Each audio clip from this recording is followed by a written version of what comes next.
Hello and welcome to APTN National News on this beautiful Wednesday afternoon. I'm Sav Jonesa.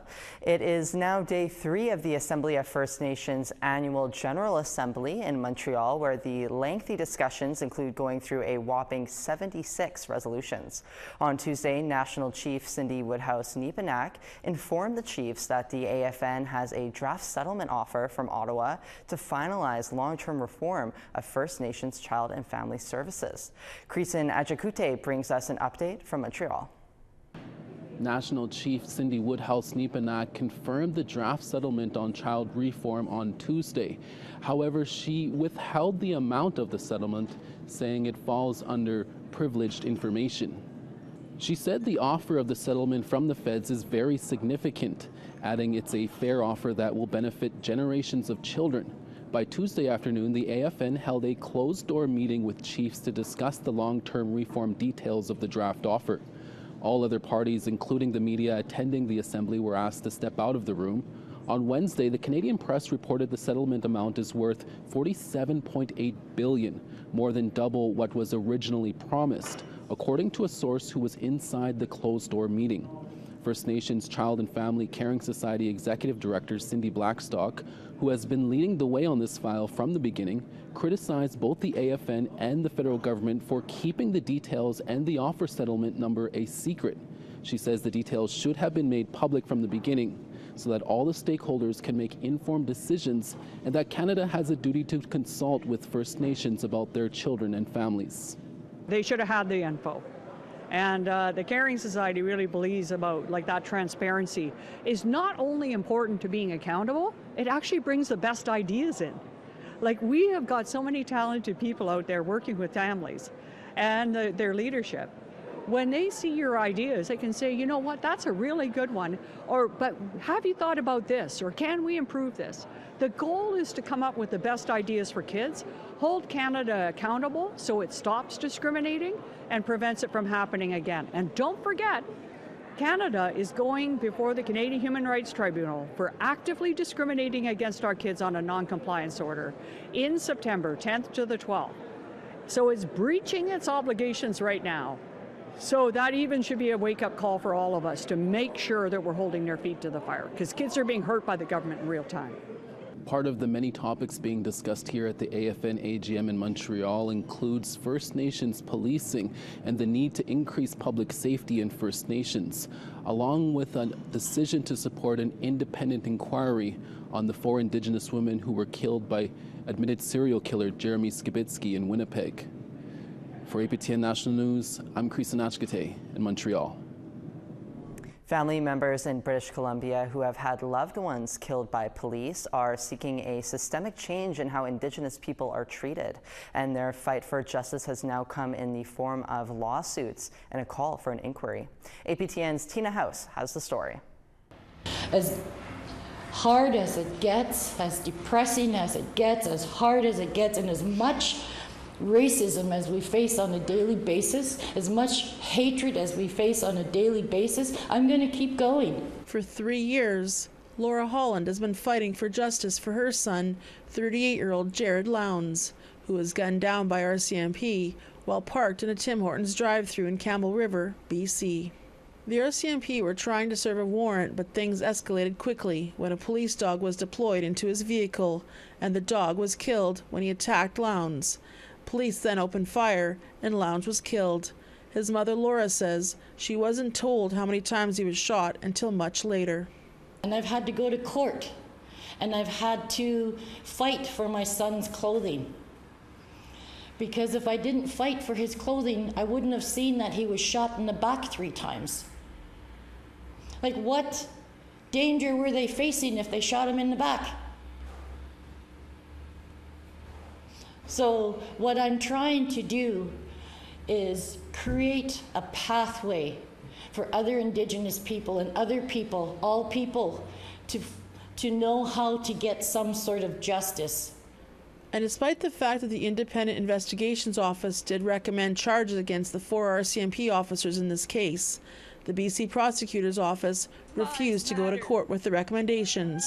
So now, Laura and her team are pursuing a lawsuit against the RCMP and looking for a more thorough look at the dozens of cases of Indigenous people who have been killed by police in Canada.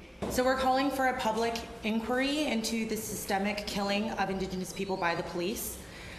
We've seen a failure of the legal system to uphold the law or the administration of justice and to seek justice for these families. 2 other family members are joining Laura. Martha Martin's 26-year-old daughter, Chantel Moore, was killed on June the 4th, 2020 by an Edmundston, New Brunswick city cop after he was called to do a wellness check on her.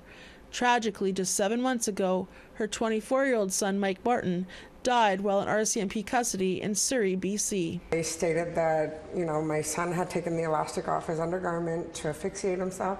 Well, going back, remembering that when we got his undergarments, they were intact.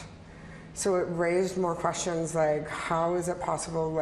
So if he didn't use his undergarments, then, and I'd asked to look at pictures, and now they weren't his pictures to share. And then, so I left with more questions than answers. Laura Manson's brother, 28-year-old Julian Jones, was shot and killed by RCMP on the Tlayaquat First Nation near Tofino, BC. I'm currently pursuing a civil lawsuit on behalf of my parents and brother as they witnessed the death of my brother Julian.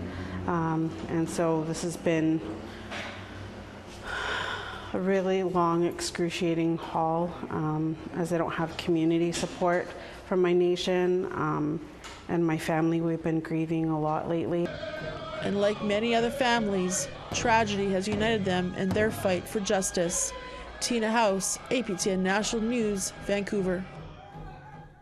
Well, the RCMP in Manitoba announced yesterday that they have charged 7 people with dozens of charges, including 1 woman with trafficking of 2 teenage girls.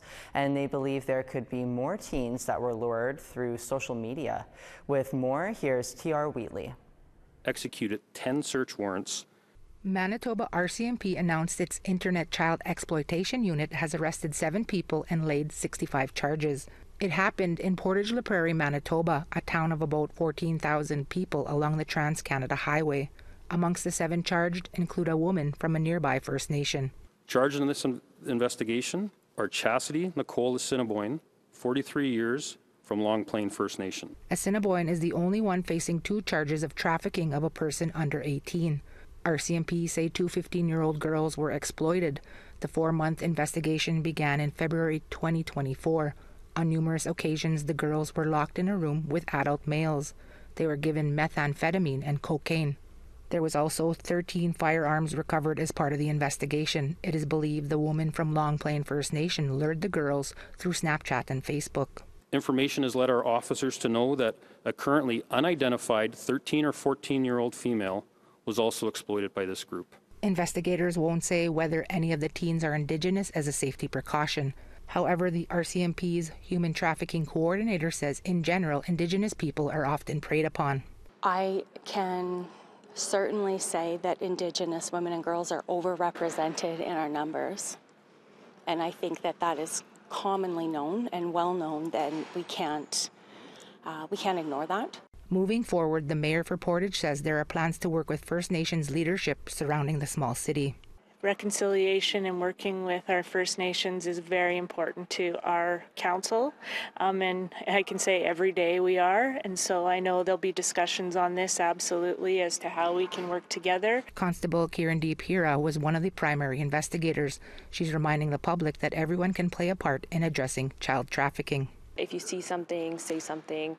That's kind of how these investigations start. And if somebody confides in you, to really make sure their mental health is well. RCMP believe there may be more teens involved in this investigation. They are urging anyone with information to come forward, not just in this case, but also if you suspect there is trafficking happening in your community. None of the charges have been tested in court. T.R. Wheatley, APTN National News, Winnipeg. A medical examiner has identified the remains of a body found last month in Maskwacis, Alberta. 17-year-old Christopher Cryer went missing from his community of Samson Cree Nation in October of 2022. He was thought to have traveled to Edmonton, but searches turned up nothing until this discovery. RCMP says it is still in an active investigation. And we're always looking for your feedback or story ideas. Here's how you can continue the conversation. If you have a story you want to share, send us an email to news@aptn.ca. To read and watch our stories, go to aptnnews.ca. And you can find us online on your favorite social media sites, including TikTok, YouTube, LinkedIn, and X. Follow APTN News to join the conversation and see our latest stories. We have to take a quick break, but coming up, more coverage from the 42nd Bannock Festival in St. Teresa Point, Anishinaabe Nation. Stay with us.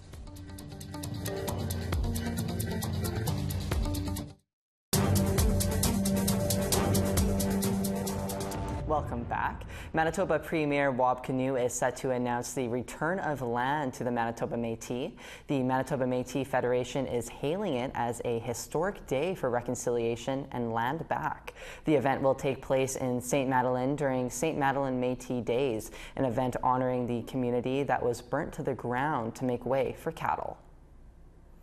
It's a shameful part of history in the province that Manitobans are just starting to learn about in recent years. Back in 1979, a thriving Métis community of 400 people near Binns Carth, 334 kilometers northwest of Winnipeg, was set ablaze by a rural government with the blessing of the provincial and federal governments to make room for community pasture for settlers' cattle. In a statement to citizens, MMF President David Chartrand says the Premier will make the announcement of the return of the land on July 19th. Chartrand says it is a landmark achievement in the ongoing pursuit of justice and reconciliation.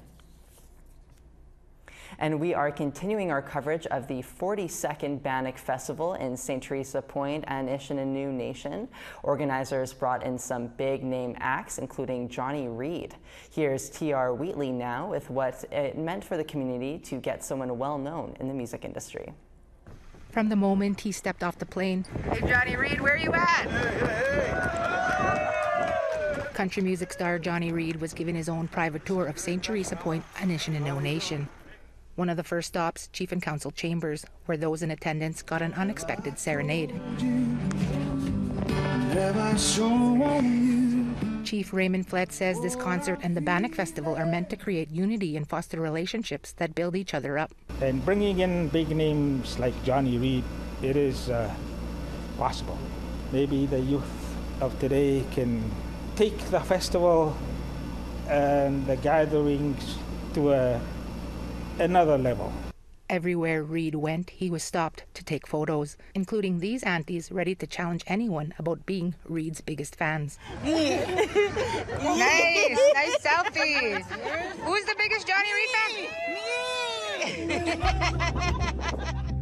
Nothing I can say or ever do. During his 2-hour concert, Reid also dedicated a song to a community member that passed on earlier this year. I remember Miss Lorna because she used to come to the concerts in Winnipeg. Her family in the crowd was clearly moved. Reid said personalizing concerts is important to him.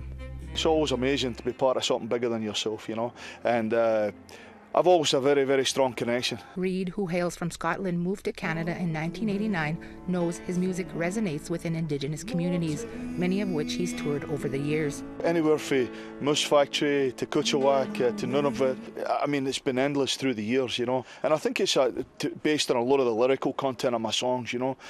My songs are all based on appreciation and dedication, devotion. Devotion that this group of young adults also feels. They've been working hard to make this memorable for everyone in attendance, including Ivan Flett, who says this may be the only chance for many here to see a live concert. In our line of work, we deal with a lot of youth and families who don't get a lot of exposure out of reserve. All these families are so isolated within reserve don't get the opportunity to go out to experience a live show like this. So those in charge here will continue to bring superstars to this stage deep in the middle of the woods. T.R. Wheatley, APTN National News, St. Teresa Point. We need to step aside one last time, but we'll see you when we return.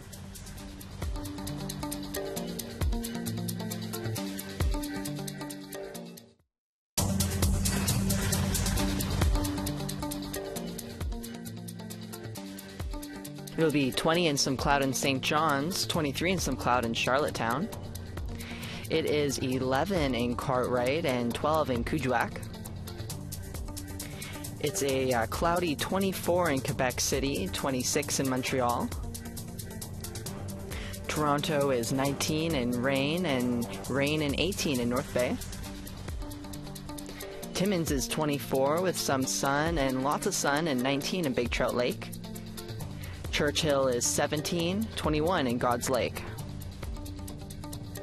Winnipeg is a sunny 23 and it's a sunny 22 in Barons River.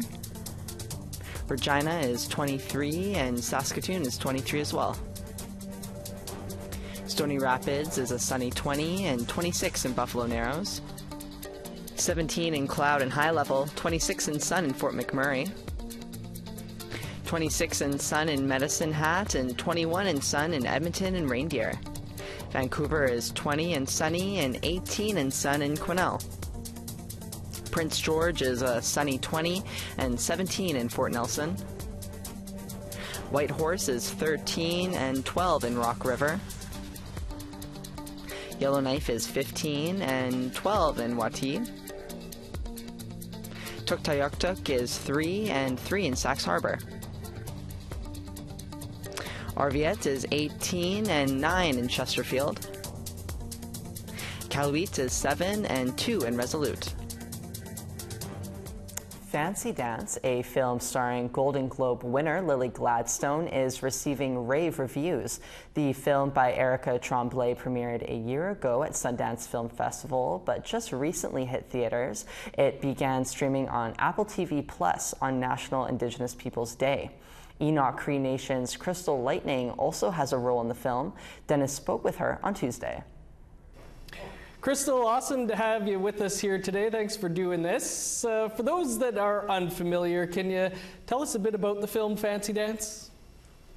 Yes, Fancy Dance premiered in New York City last month, and it is a film starring Lily Gladstone, Oscar nominated, Isabelle Delroy, myself, and Daryl Begay. And yeah, it's had amazing reviews so far. Yeah, as you mentioned, there was a fancy premiere, we'll say, in New York, and it debuted on Apple TV on National Indigenous Peoples Day. What's been the reaction to the film? Wow, it was #1, still is #1, I think, in the States and in Canada on Apple TV. And it's just, wow, it's just been really touching and moving. People are completely moved by the story. And, you know, us as Indigenous people, you know, they can relate to a lot of the humor and, you know, the base of the story. So it's been awesome. It's been really awesome. Yeah, I caught it last week. There are a couple of good laughs, but very impactful film for sure. As you mentioned, you know, it's been #1 in Canada and the US, but Fancy Dance had a long road to making it to the screen. How come? Well, Erica Tremblay, the writer-director, and her partner, you know, it's for anyone who's in the film industry. I mean, when you have, it starts with an idea and then this, you know, the business side of everything, getting it financed, fine-tuning the script, getting your cast, getting your crew, getting everybody to gel. Like, it's a long process. So I can't speak for Erica, but I do know just from conversations that it was definitely a, you know, challenging road, but once it gets greenlit and once you got your people and everything starts rolling, I mean, I'm sure it's the most satisfying feeling. For sure. You mentioned Erica, who some might remember her name from her work on Reservation Dogs. Of course, Lily Gladstone. What was your experience like working on this film? Lily is such a beautiful soul, and you know, oftentimes with intimate scenes, you know, we instantly had chemistry, you know, like I met her, she was so sweet and so kind and such a professional, and we just, you know, when you're working with another actor, you can prepare, but once you get on set and you're with the other actor, like, you know, it's like a tennis match, and we completely gelled. She's awesome and a very, very sweet person. You know, it deals with some heavy topics, murdered and missing Indigenous women and girls, as well as, you know, with the child welfare system, all types of things. So what are you hoping that people take away from this film? Well, I'm hoping that people, you know, there's education through entertainment. And, you know, it's going to spark conversations. It's going to spark people looking things up. And what is MMIW? And why don't we get the same kind of coverage and attention as, you know, white families or any other people? You know, so I think there's a lot of people don't even know what that is. So I think it's going to really spark people's interest into, like, you know, what is that? And then hopefully, you know, helping in some sort of way of bringing awareness to it. You know, because it is about, you know, Jax, who's played by Lily Gladstone, her sister goes missing. And so Roki, Jax's niece, and Taui's daughter, you know, they set out to try to find her and make it to the powwow for the mother-daughter dance. But, you know, needless to say, Taui is gone. And so they ended up making it to the powwow together. And, you know, in the Native way, the auntie has a very, very significant role. You know, it means little mother or second mother. You know, and so, but they end up going on the run, and a bunch of stuff happens. Yeah. Yeah, lots of stuff does Very happen. exciting. Indeed. Highly recommend Fancy Dance to anybody out there. It was a great watch. Crystal, you're always on the go with a lot of things. Any other projects that you can tell us about now? Yes, I actually have a film called Mary Margaret Road Grader. It's like the Indigenous Mad Max. That is premiering in Santa Fe during Indian Market. It's directed and written by Stephen Paul Judd, and I play Mary Margaret. I'm so excited. Oh my gosh. It was completely shot in green screen, so they added everything in post, which was really cool. That was the first time I'd ever worked with green screen before. Like, everything is pretending that you're in a big tractor, even though it's a box, you know? It was a really cool experience. So that premieres in August, at the end of August. And then also I have a musical called Bear Grease. My partner and I wrote and created it. And we've been on the road with it for the last 2.5 years. And I am so excited to announce that we are finally meeting one of our dream goals, which is to be on Off-Broadway in New York City. So we are solid in that for the June-July season of 2025, and we could not be, I mean, Natives on Broadway. Can you believe it? We're like so excited about that. So yeah. Yeah, that is super exciting news. Crystal, congrats. I caught Bear Grease when you were in Winnipeg. Great show. Recommend that to everyone as well. Again, congrats on everything. Crystal, thanks for taking the time for us today. Thank you. And I just have to say, if you are in Edmonton, Fancy Dance will be on the big screen at 9:30 p.m. at the Metro Cinema. So please catch it in a theater near you. Looks like a really good movie. Can't wait to watch. That's all the time we have for this afternoon's episode of APTN National News. I hope you enjoyed the stories our reporters brought to you today. If you're looking for more news, please visit our website at aptnnews.ca and check out our newscast later this evening. I'm Sav Jonza, and from all of us here at APTN, thank you so much for joining us.